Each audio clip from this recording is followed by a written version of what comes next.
Basta kahapon pumunta ka. Ay! Nakagat ko yung dila ko, ang sakit. Hala! Bigay ka ng number, bilis! Ha? Number 4. A, B, C, D. Hala, letter D. Ibig sabihin, naiisip ka ni letter D. Si Dodong yan, no? Yung crush mo? Nay!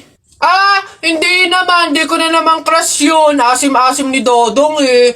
Ikaw nga, tinan mo yung yung ilong mo nagpapawis. Ibig sabihin daw niyan, selosa eh. Nagsiselos ka siguro pag may kalarong iba si Mark Jun, no? Hindi naman ako selosa. Anong paki ko kung may kalaro ng iba si Mark Jun? Andyan pa naman si Tep Tep. Ano ba yung... Hay, kaya ano yung mga pinag-uusapan ninyo? Kababata pa kumikiringking na kayo, ha? Hindi pa nga ata marunong magbasa at magsulat eh, lumalantod na. Uy! Guess what? You know, last night, it was the best. I met a pretty girly na taga-IS. Mayroon siya mga kasama to make it sure. Isa lang ang aking napuna, lahat sila demure. Kaya ang sabi niya, hey Andrew, I would like you to meet my friends. And believe me, lahat sila ay my Mercedes-Benz. This is Anna, this is Karen, this is Tanya, this is Jill.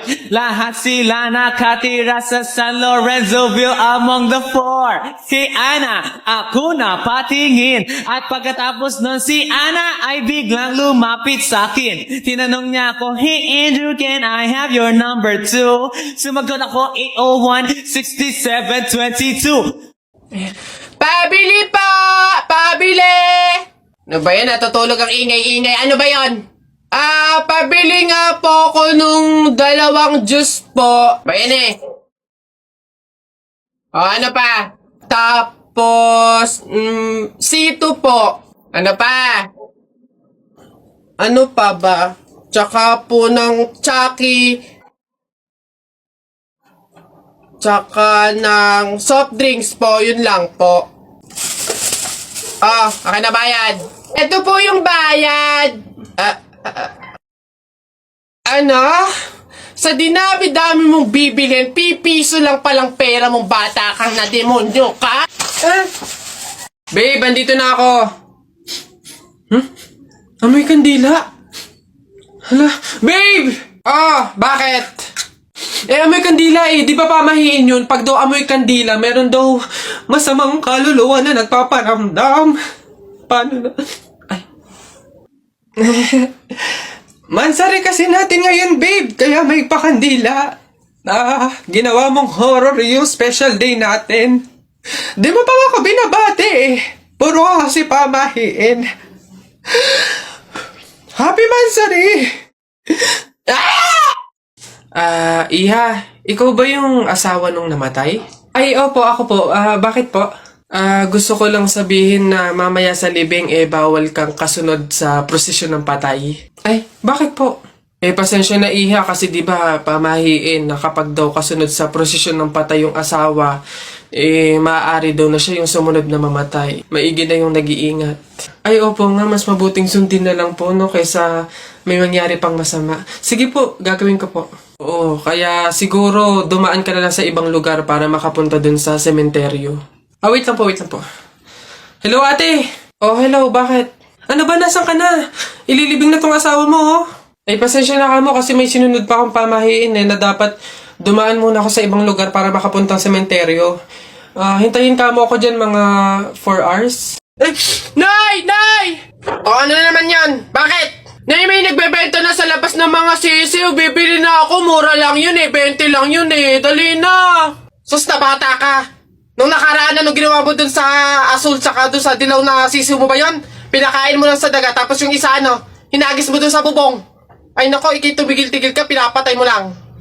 Dati lang naman yun, Nay, tsaka sisiw naman yun ng mga manok. Ngayon, itik na yung bibiling ko, promise, aalagaan ko na talaga. Nako, ikaw na bata ka. Pag ito sinayang mo ulit, sinasabi ko sa'yo, huli mo na to, ha? Yun! Ayun na, matatalo ka na! Yay! Nakalaban! Nak! Nay! Bakit? Mamaya bago ilibing yung lolo mo, kunin mo yung pera sa kamay niya, ha? Ha?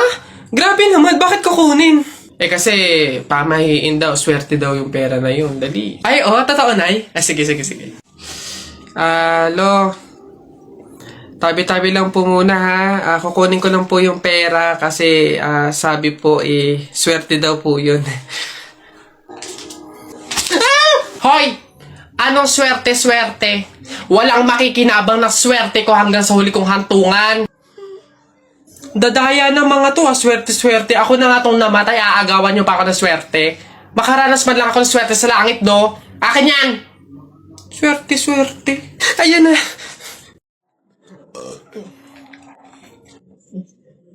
Ilan ba nakuha ko? 1, 2, 3, 4. Madami pala. Kala ko konti na ako. Masarap yung kape, pero kailangan ko ng ibang drink, syempre. Kaya, buti nakakuha ko din. Ay, shucks! Hindi grapes yung nakuha ko. Ba yun? Okay na nga yun. Masarap ng kape, pero feel ko kulang to. Buti na lang nakakuha ko ng madami sa kanila. Hindi naman nila iinumin lahat, hindi naman ubos yung lahat. Madami. Paano yung kutkutin mamaya? Buti talaga madami akong nakuha kasi feel ko magugutom ako mamaya. Kaya kailangan ko ng kutkut yung mga. Hey, pre. Bakit? Alam mo ba na pamahiin ng mga matatanda na pag daw may burol, bumulong ka dun sa patay ng kahit anong hiling mo, matutupad daw lahat yun. Ay, we? Sige nga, try nga. Ako muna.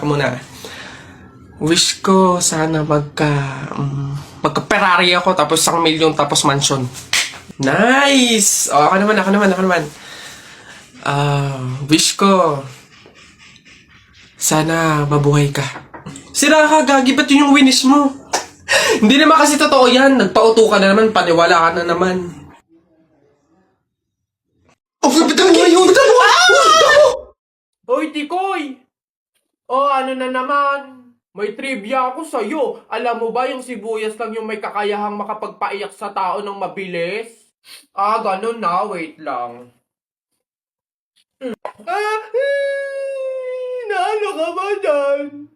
Syempre, sabi mo sibuyas lang yung makakapagpaiyak sa tao. Bakit hinampas kita nitong kawali, umiyak ka? Yabang naman pala nito, hindi naman pala totoo.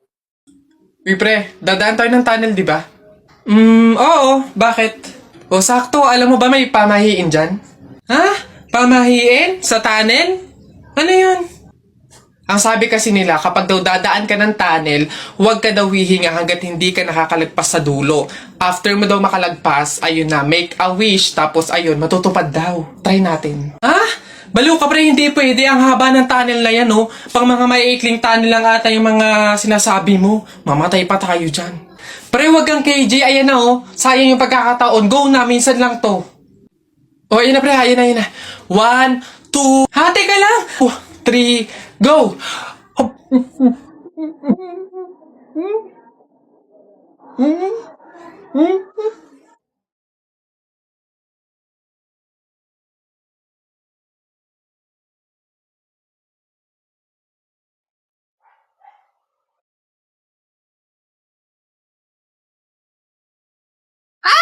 Ikaw yung patay dun sa kabilang kanto, di ba? Huwag mo akong multuhin. Ibabas ko na itong mga to. Nagbaka sakali lang naman ako. Hindi naman totoo. Joke lang to eh. Ang OA mo, hindi kita minumulto. Hihingi lang ako. Putik nang yang ilang araw na ako nakigado sa kabaong. Di man ako pinapakain. Pingin nga ako yan. Ang kunat na naman nito. May dala ka ba dyan tinapay? Hina mo naman. Pabili pa! Pabili! What's up, boy? Yari, English ba naman? Ano ba yan? Yeah, what do you want? Gigil talaga ako nito eh. Do you have solution that mix evenly with organic compound substances and had undergone fermentation and instilled in a solid state of matter in a homogeneous mixture? Ano yan? Di mo pala alam eh. The Red Horse.